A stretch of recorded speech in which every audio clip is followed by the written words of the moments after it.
My father texted me while I was cutting my wedding cake. "What did you do?" 3 words, that was all. Around me, a quiet reception hall sat half empty. My new husband stood beside me. A Marine Corps colonel I respected was laughing with one of Michael's uncles near the dance floor. The DJ was playing soft country music nobody seemed interested in dancing to. But none of that was what caught my attention. It was my father's message. "What did you do?" A second text appeared before I could answer. "People are talking here." I stared at the screen. Then I smiled. For the first time in my life, I wasn't the one being ignored. And for the first time in my life, my family wanted answers. My name is Sarah Mitchell. I'm 32 years old, a United States Marine Corps officer, and on what should have been the happiest day of my life, almost nobody from my family bothered to show up. The wedding was being held at a small waterfront venue outside Charleston, South Carolina. Nothing extravagant. Michael and I had paid for everything ourselves. White flowers, simple decorations, good food, a beautiful view of the harbor. We wanted a wedding that felt warm and personal. The invitations had gone out nearly 3 months earlier. Everyone had plenty of notice. My parents, my sister, my cousins, my aunts and uncles, family friends I'd known since childhood. Nearly all of them RSVP'd yes. Then Emily happened. Emily was my younger sister, 3 years younger. For as long as I could remember, she had been the center of every room she entered. Pretty, outgoing, funny. The type of person who never had to ask for attention because attention simply followed her around. 2 weeks after I mailed my wedding invitations, Emily announced plans for a huge birthday celebration. Not the weekend before. Not the weekend after. The exact same day. The exact same Saturday. I remember calling her. "Emily, seriously." "What?" she asked. "You picked my wedding day." It was the only weekend that worked. I almost laughed. "There are 52 weekends in a year. Sarah, don't start." "I'm not starting anything." "Then stop acting like I'm attacking you." That was Emily's gift. She could somehow become the victim while standing in the middle of someone else's disaster. A week later, the phone calls started. My Aunt Carol called first. "Honey, we're trying to figure things out." I already knew what was coming. "You've decided not to come." Long silence. Then she sighed. "Emily's having everybody together." I thanked her politely. After that, the cancellations arrived one after another. Uncle Ron, cousin Melissa, family friends, neighbors, people I'd known my entire life. One by one. Every excuse sounded slightly different. Every decision was exactly the same. They chose Emily. Again. By the week of the wedding, my mother called. Her voice sounded nervous. "Your father and I need to talk to you." I sat at my kitchen table. "Okay." Emily's birthday party has gotten much bigger than expected. I closed my eyes. Of course it had. It would mean a lot if we were there. There. Not here. There. With Emily. Not with me. I waited. My mother continued. "You understand, don't you?" The truth. No, I didn't. Not even a little. But after years of disappointment, I had learned something important. Arguing never changed anything. So I simply said, "Do whatever you think is right." My mother sounded relieved. That hurt more than the decision itself. The wedding day arrived. The weather was perfect. Blue sky, warm breeze, sunlight sparkling across the water. Everything looked beautiful, except for the rows of empty chairs. Michael squeezed my hand before the ceremony. "You okay?" I nodded. "Yeah." He looked at me carefully. "You don't have to pretend with me." I smiled. "I know." Michael understood something many people never did. Strength and pain can exist in the same person. I had spent 14 years in the Marine Corps. I had led Marines, handled crises, managed responsibility most civilians never experienced. Yet seeing those empty chairs still hurt, because little girls never stop wanting their parents, no matter how old they get. The ceremony itself was wonderful. Michael's family embraced me. His mother cried. His father shook my hand and welcomed me officially into the family. Friends from the Marine Corps attended. Several officers flew in. One retired sergeant major drove nearly 7 hours. People who had no obligation to be there showed up. People who supposedly loved me did not. Life can be strange that way. Hours later, the reception began. The atmosphere relaxed. People laughed. Stories were shared. The sting of my family's absence slowly faded. Then we reached the cake cutting. Michael wrapped an arm around my waist. Everyone gathered around. Phones came out. Pictures were taken. The photographer smiled. "Ready?" We both laughed. Then my phone vibrated. I glanced down. Dad. The message read, "What did you do?" I frowned. "What?" Michael asked. I showed him the screen. He read it. "That's odd." Another text appeared. "People here are talking about you." Now I was genuinely confused. I typed back. "Talking about what?" His response arrived almost instantly. "You know exactly what." I stared at the words. Then suddenly I understood. Earlier that afternoon before the ceremony, I had received official confirmation of something I had worked toward for years. A major Pentagon leadership assignment. The announcement had gone public. Several military news pages had already posted it. Apparently somebody at Emily's party had seen it. And apparently people were asking questions. Questions my father couldn't answer. Questions my family couldn't answer. Because none of them had ever bothered to ask about my life. I opened my photo gallery. I selected a picture taken just hours earlier. In it, I stood beside a Marine Corps general, both of us smiling, the official announcement visible behind us. I attached the photo. Then I added one sentence. "This is what you missed today, Dad." I hit send. A minute passed. Nothing. 2 minutes. Nothing. Then I watched the little typing bubble appear. Disappear. Appear again. Disappear again. Finally, a single reply arrived. "Wait, what?" And for the first time in years, my father had no idea who his daughter really was. I didn't hear from my father again that night. Not after his final text. Not after the photograph. Not after the words, "Wait, what?" The silence lasted the rest of the evening. And honestly, I preferred it that way. For years, silence had been my family's favorite language whenever it came to me. Now it was finally their turn to sit with it. The reception ended shortly before 10 o'clock. Michael and I stood outside the venue saying goodbye to guests. One by one, people hugged us. Several Marines shook my hand. A few offered congratulations on both the wedding and my new assignment. I thanked them all. When the last guests finally left, Michael and I walked down to the marina behind the venue. The harbor lights reflected across the dark water. A gentle breeze rolled in from the Atlantic. For the first time all day, everything felt quiet. Michael slipped his arm around me. "You okay?" I smiled. "I think so." "You don't sound convinced." I looked out across the water. "I'm trying to figure out why it still hurts." He nodded. "I know." "No, you don't." He laughed softly. "That's probably true." I rested my head against his shoulder. "I knew they weren't coming." "You did." "I expected it." "You did." "So why am I still disappointed?" Michael thought for a moment. Then he answered in the simplest way possible. "Because they're your family." That was it. No complicated psychology. No grand speech. Just the truth. Because no matter how old you become part of, you still hopes your family will finally choose you.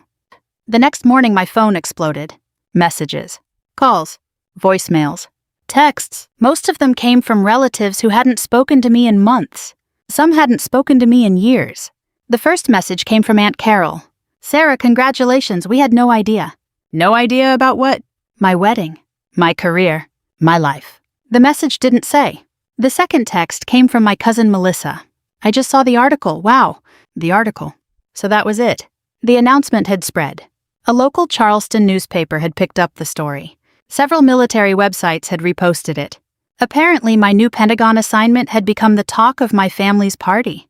The irony wasn't lost on me. My wedding had failed to get their attention. A headline had succeeded. Around noon, my father finally called. I stared at the screen. For a long moment, I considered letting it go to voicemail. Then I answered. "Hello." The silence on the other end felt strange, almost nervous. Finally, he spoke. "Sarah." "Hi, Dad." Another pause. Then, "Why didn't you tell us?" I actually laughed. Not because it was funny, because it was unbelievable. "Tell you what, about your promotion." "It's not a promotion." "You know what I mean." I waited. My father cleared his throat. "When were you going to tell us?"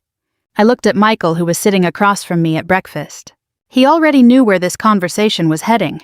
The same place they always headed, somehow becoming my responsibility. "Dad," I said carefully, "when was I supposed to tell you?" "What does that mean?" "It means nobody ever asked." Silence. Heavy silence. The kind people use when they know you're right. The truth was simple. My family knew almost nothing about my military career. Not because I kept secrets, because they never showed interest. When I graduated college and accepted my Marine Corps commission, my parents attended the ceremony. Barely. They arrived late. Left early. Spent most of the weekend talking about Emily's upcoming dance competition. I still remembered that. 22 years old, standing proudly in uniform, watching my family hurry out the door, as if they had somewhere more important to be. 3 years later, I received my first major promotion. Emily had just adopted a puppy. Guess which topic dominated Thanksgiving dinner? Not my promotion, the puppy. Everyone wanted photos. Everyone wanted stories. Everyone laughed. Everyone listened. Nobody asked me a single question about work. Then came my deployments. Those were harder. Not because of the military, because of what happened back home. I'd call whenever I could, sometimes from overseas, sometimes from temporary duty assignments, sometimes after long weeks of work. The conversations rarely lasted more than a few minutes. How are things? Good. How's Emily? Good. Then another 20 minutes discussing Emily's latest boyfriend, apartment, job, hobby, vacation, or problem. Meanwhile, I was living a life they barely knew existed. One Christmas, things became impossible to ignore. I flew home after nearly 11 months away. The entire family gathered. The house was packed. Children running everywhere. Football on television. Food covering every table. The kind of Christmas older American families know well. Warm, loud, comfortable. Halfway through dinner, my uncle turned toward me. "Sarah, where are you stationed these days?" Before I could answer, Emily interrupted. "Oh my gosh, did I tell everybody about my trip to Nashville?" And just like that, the conversation disappeared. Nobody noticed, except me. Back in the present, my father sounded different. Older somehow. More uncertain. "When did this happen?" he asked. "The assignment?" "Yes. Months ago." "Months?" "Yes. You never mentioned it." I leaned back in my chair. "Dad, I sent Mom the announcement." Silence. "I emailed both of you." More silence. "I even mailed copies." His voice dropped. "I don't remember that." Of course he didn't. Because he never opened them. Later that afternoon, I learned what had happened at Emily's birthday party. One of my cousins called. Apparently, guests had been scrolling through social media when somebody recognized my name. Then another person found the article. Then another. Soon, people were asking questions. What exactly did Sarah do? Why was she standing beside a Marine general? Why was she moving to the Pentagon? Why had nobody mentioned any of this?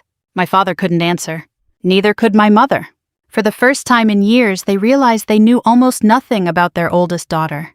And according to my cousin, that's when my father quietly left the party. No explanation. No goodbye. He simply walked out. That evening, my phone buzzed again. A text from Dad. Short. Simple. Unlike anything he'd ever sent before. "I think I've missed a lot." I stared at the words. Then I looked across the room at Michael. He raised an eyebrow. "What is it?" I handed him the phone. He read the message, then looked back at me. "What are you going to do?" I thought about that for a long time. Years of disappointment. Years of neglect. Years of being invisible. Then I remembered something the Marine Corps had taught me. People cannot fix mistakes they refuse to acknowledge. But once they finally see the truth, sometimes change becomes possible. I typed a reply. "Yes, Dad, you did." A few minutes later, another message arrived. And this one changed everything. "Can we talk? There's something I found today." I frowned. Something he found. Before I could ask what he meant, a photograph appeared on my screen. The image made my stomach drop. It was an old cardboard box, filled with letters. Letters I had mailed home during deployments. Letters that had never been opened. I stared at the photograph for several seconds. An old cardboard box, worn corners, faded tape, my name written across the top in black marker. Inside were dozens of envelopes, every single one addressed to my parents, every single one unopened. For a moment, I couldn't breathe. "Sarah." Michael's voice sounded distant. I handed him the phone. His expression changed immediately. "Oh," that was all he said. "Oh."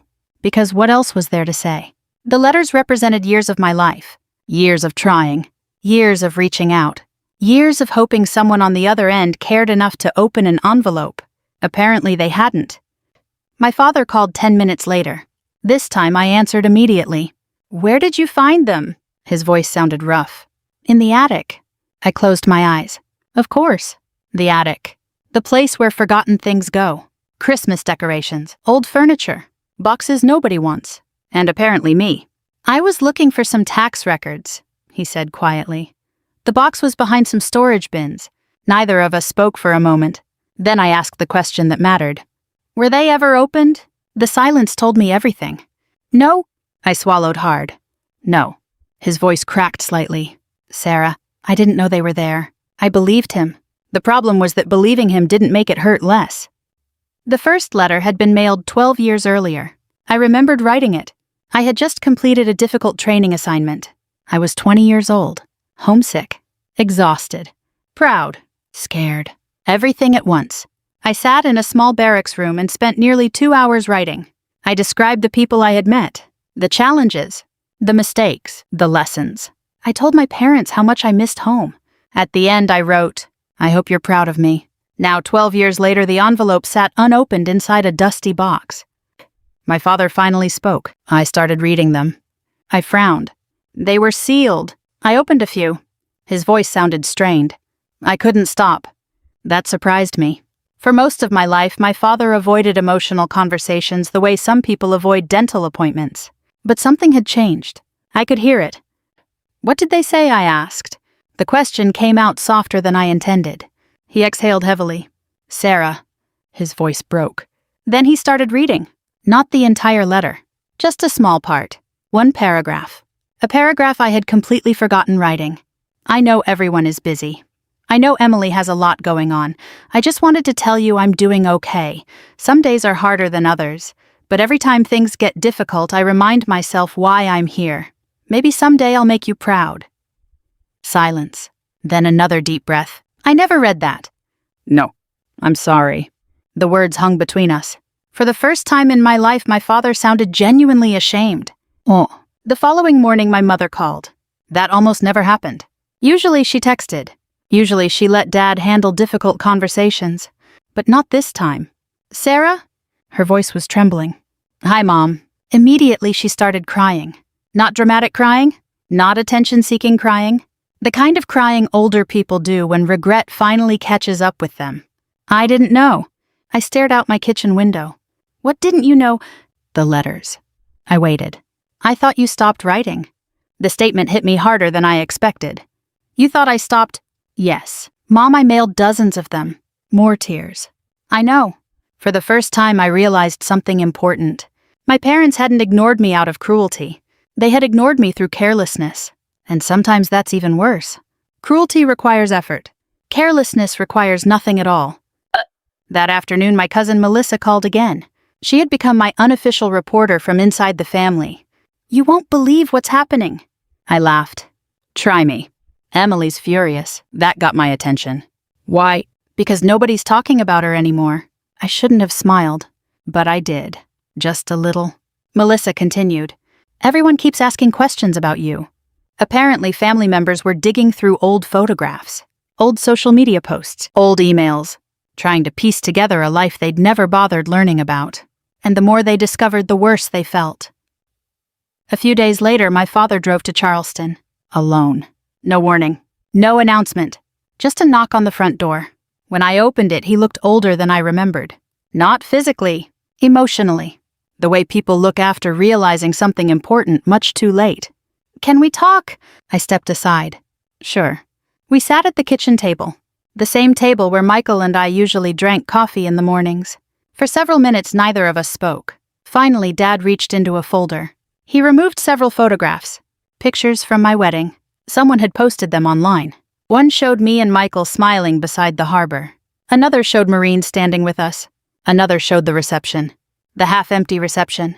Dad stared at that one for a long time. Then he asked quietly, how many family members came? I looked at the photograph. None. The answer landed like a hammer. His shoulders dropped. None. Not one. Not a single person. What have I done? He whispered. The question wasn't directed at me. It was directed at himself. Years of decisions. Years of favoritism. Years of assumptions. Now sitting in front of him all at once. Then something happened I never expected. My father apologized. Not the quick kind. Not the kind parents sometimes offer just to end an argument. A real apology. Detailed. Specific. Painfully honest. He admitted choosing Emily repeatedly. He admitted overlooking me. He admitted taking me for granted because I always seemed strong. You never needed anything. I shook my head. That's not true. His eyes filled with tears. I know that now. The conversation lasted nearly 3 hours. For the first time in decades, we spoke honestly. No excuses. No blame. No pretending. Just truth. When he finally stood to leave, he looked exhausted. But he also looked determined. Like a man who had finally recognized the damage and intended to repair it. Before walking out the door, he paused. "There's something else." "What?" He hesitated, then sighed. I confronted Emily. That surprised me. "What happened?" Dad rubbed his forehead. "Not what I expected." His expression darkened. "She admitted she knew." I froze. "Knew what?" "That we always chose her." The room suddenly felt very quiet. Dad looked away. "And Sarah?" His voice dropped. "That's not even the worst thing she said." I stared at him. "What did she say?" He looked me directly in the eyes. Then he spoke the words that would change everything I thought I knew about my sister. "She said she never believed you'd actually mind." I didn't sleep much after my father left. His words kept replaying in my mind. "She said she never believed you'd actually mind." At first I felt angry, then sad, then strangely empty. Because the more I thought about it, the more I realized something painful. Emily probably meant it, not because she was cruel, because she had spent her entire life seeing me survive. And people often mistake survival for invincibility. Growing up, I was the responsible child, the dependable one, the daughter who got good grades without reminders, the daughter who cleaned up her own mistakes, the daughter who never caused trouble. Emily was different. She was energetic, emotional, social. If Emily was happy, everyone knew it. If Emily was upset, everyone knew that too. The entire household adjusted around her feelings. Mine rarely entered the conversation. At the time, I didn't think much about it. Children accept the world they're given. It isn't until adulthood that they begin recognizing the patterns. 3 days after Dad visited, he called again. "Would you be willing to come home for dinner?" I nearly laughed. Home? I hadn't thought of my parents' house that way in years. "When?" "Saturday." I hesitated. Part of me wanted to refuse. Part of me wanted to avoid every awkward conversation waiting there. But another part of me knew something important. If I wanted the truth, I had to be willing to hear it, even when it hurt. "I'll come." Saturday arrived. Michael drove with me. The 2-hour trip felt longer than usual. As familiar roads appeared, old memories surfaced. Little league games, school dances, family cookouts, Christmas mornings, some good, some painful, all tangled together. When we pulled into the driveway, I noticed every vehicle was already there. My parents, my uncles, my aunts, several cousins, even Emily. The sight made my stomach tighten. This wasn't dinner. This was an intervention. Inside, the atmosphere felt unusually quiet. Nobody seemed sure what to say. People smiled nervously. Conversations started and stopped. For years, our family gatherings revolved around comfort. This one revolved around accountability. And accountability makes people uncomfortable. Dinner passed slowly. Nobody discussed politics. Nobody discussed sports. Nobody discussed the weather. Instead, everyone seemed to be waiting. Finally, Dad stood up. The room fell silent. My father had never been a public speaker. Yet, somehow he managed to command everyone's attention. He looked around the room. Then he looked directly at me. "I owe Sarah an apology." No one moved. No one spoke. He continued. "For years I convinced myself that because Sarah was independent, she didn't need as much attention." His voice shook. I was wrong. The room remained silent. My father rarely admitted mistakes. Hearing him do it now carried weight. Being strong doesn't mean someone doesn't need love. Nobody looked away, because everyone understood exactly what he was talking about. Then my mother stood. Tears already filled her eyes. She wasn't holding notes. She wasn't prepared. She simply spoke from the heart. "I thought Sarah knew how proud we were." She looked at me. I never realized how often we failed to show it. The honesty hurt, but it also mattered. Because for the first time, nobody was making excuses. One by one, family members started talking. My Aunt Carol apologized. Uncle Ron apologized. Several cousins admitted they had simply followed the crowd. When Emily planned her birthday party, they automatically assumed her event mattered more. Not because they disliked me, because that's how things had always worked. The realization shocked them. It shocked me too. Sometimes favoritism becomes so normal that people stop seeing it. Then Emily stood. The room immediately grew tense. Everyone knew this was the conversation that mattered most. She looked nervous, actually nervous. I couldn't remember the last time I'd seen that. For a moment she stared at the floor. Then she finally spoke. "I'm sorry." No excuses, no explanations. Just those 2 words. Then she looked directly at me. I really didn't think it was a big deal. There it was. The truth. Raw and uncomfortable. "I know that sounds terrible," she continued. "But it's true." Nobody interrupted. Nobody defended her. She kept talking. "I honestly believed you'd be okay." I folded my arms. "Why?" Emily looked confused. The answer seemed obvious to her. "Because you're always okay." The room went silent again. That statement explained everything. Years of family behavior. Years of assumptions. Years of neglect. All wrapped inside one sentence. "Because you're always okay." I looked at my sister. For the first time I realized something. Emily wasn't the mastermind villain I'd imagined. She was the product of the same family system. A system that taught her she deserved attention. And taught me I didn't need any. She hadn't created the imbalance. She had simply benefited from it. "I wasn't okay," I said quietly. Emily's eyes filled with tears. "I know." "No." I shook my head. "I don't think you do." The room remained completely silent. I took a deep breath. Then I said something I'd never said aloud before. "Every promotion." Another breath. "Every deployment." Another. "Every birthday." My voice trembled. "Every holiday." I looked around the room. I kept waiting for somebody to notice. Nobody moved. Nobody spoke. Many were crying now, including my father, including my mother, including Emily. "I didn't need special treatment," I continued. "I didn't need attention every day." I looked at my sister. I just wanted to matter too. Emily covered her mouth. The tears came instantly. The ugly kind. The honest kind. "I'm sorry." For the first time I believed her. Hours later, people slowly began leaving. Hugs were exchanged. Conversations continued. Something had changed. Not magically, not completely, but genuinely. The truth was finally sitting in the open where everyone could see it. And truth has a way of changing people. As Michael and I prepared to leave, my father stopped me in the driveway. The sun was setting. Orange light stretched across the neighborhood. He looked nervous again. "What is it?" I asked. He took a deep breath. "I want one chance. One chance for what?" His eyes filled with determination. "To make this right?" I stared at him. Years of disappointment warned me not to believe too quickly. Yet something in his voice felt different. Sincere. Earnest. Hopeful. "What exactly do you mean?" I asked. My father smiled sadly. Then he handed me a folded piece of paper. At the top was a date. 3 months away. And beneath it were 4 words that immediately brought tears to my eyes. Sarah's celebration day. For most of my life, I had imagined what it would feel like if my family finally saw me. Not the version of me they assumed existed. Not the quiet daughter. Not the dependable daughter. Not the daughter who never complained. The real me. The woman I had spent decades becoming. Yet, when the moment finally arrived, it looked nothing like I expected. It wasn't dramatic. It wasn't perfect. It wasn't some Hollywood ending where everyone suddenly became wise and flawless. It was something much better. It was real.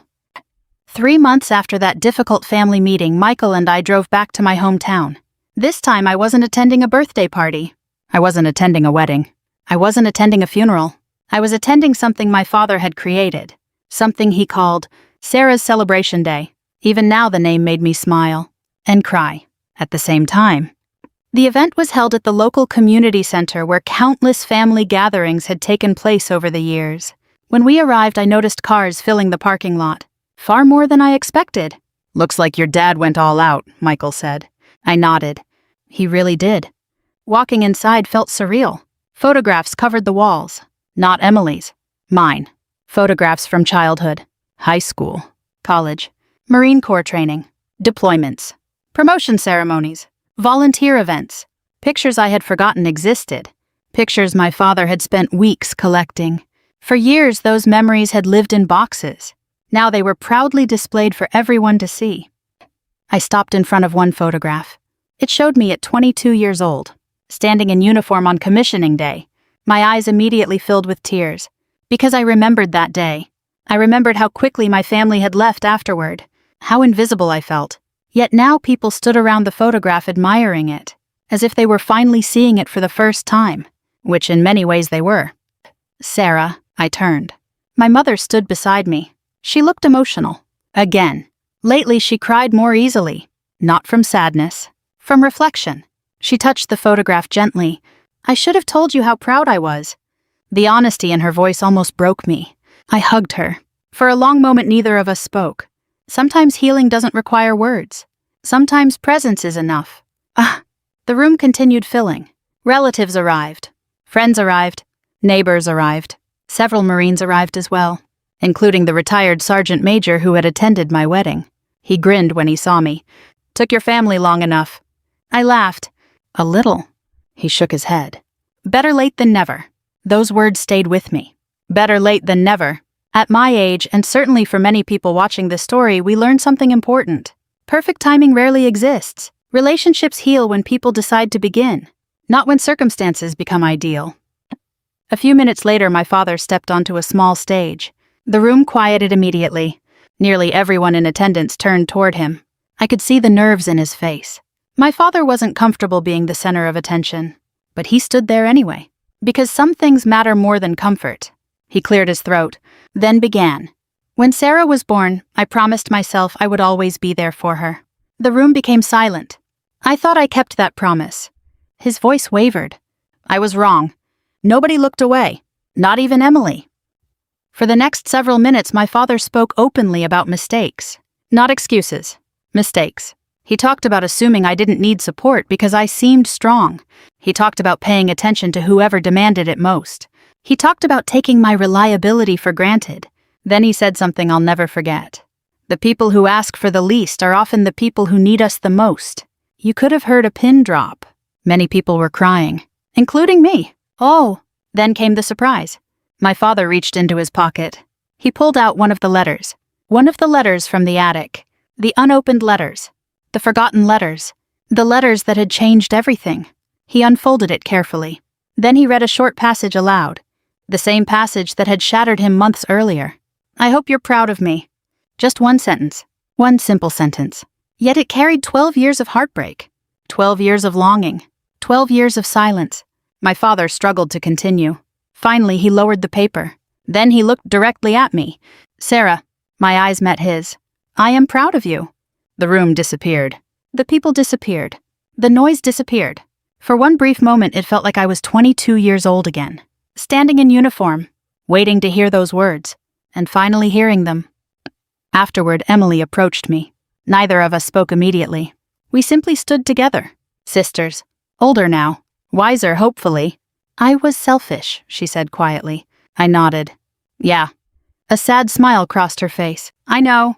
Then she surprised me. I don't want things to stay this way. Neither did I. Life is too short. Especially once you pass middle age and begin realizing how quickly years disappear. Bitterness can feel justified. But carrying it forever becomes exhausting. I don't either, I admitted. Emily started crying again. We hugged. Not because everything was magically fixed. Because we were finally willing to start. Sometimes that's enough. The afternoon turned into evening. People shared stories. Laughed. Remembered. Connected.